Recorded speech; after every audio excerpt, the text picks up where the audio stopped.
দেখুন, এই এই অভিনেতা বলতে যা বোঝায় আমি তা নই। আমি স্টার নই, একেবারেই নই। আমার নাম রঞ্জিত মল্লিক। আমি একটা সাপ্তাহিক পত্রিকায় কাজ করি। রঞ্জিত মল্লিকের এই হ্যাংলা পাতলা চেহারার বিখ্যাত ক্লিপটি সোশ্যাল মিডিয়ায় আমরা প্রায়ই দেখে বেশ পুলকিত হই। হ্যাঁ, এটি রঞ্জিত মল্লিকের প্রথম সিনেমা ইন্টারভিউ এর একটি দৃশ্য। সিনেমাটি পরিচালনা করেন মৃণাল সেন এবং এটি 1971 সালে মুক্তি পায়। সিনেমাটিতে রঞ্জিত মল্লিক এক শিক্ষিত সুদর্শন যুবক যে একটি ছোট প্রেসে কাজ করে এবং মা বোনকে নিয়ে ছোট্ট সংসারে কোনো মতে দিন কাটায়। এরপর এক পারিবারিক বন্ধু একটি বিদেশি কোম্পানিতে চাকরি দেওয়ার আশ্বাস দিলে তারা নতুন স্বপ্ন দেখা শুরু করে। ভেতর ভেতর এমন করে কেসটা সাজিয়েছে না শেখর কাকা, ইন্টারভিউটা এখন just a matter of formality. আরে বলোই না একবার, মাইনেটা কত? এখন যা পাচ্ছিস তার ডবল। হলো তো?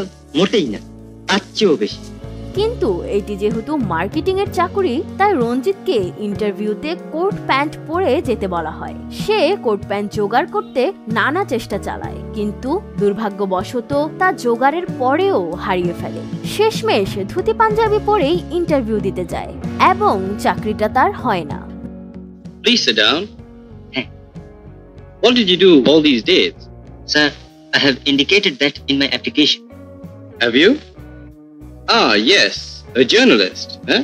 রঞ্জিতের কোট প্যান্ট জোগাড় করা এবং তা জোগাড় করার পরেও হারিয়ে ফেলার ঘটনা চিত্রায়িত হয়েছে সিনেমাটিতে।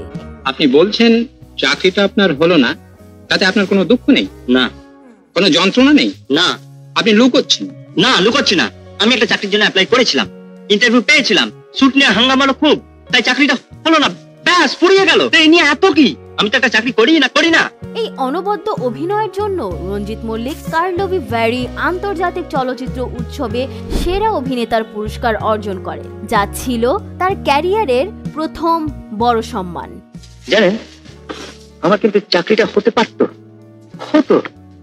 হওয়া উচিত ছিল। আমি নাকি ক্লাউন, আমি নাকি সংসদে গিয়েছিলাম, মানে ধুতি পাঞ্জাবি পরে গেছিলাম। আমার ধুতি, আমার পাঞ্জাবি, কি অন্যায় বলুন তো?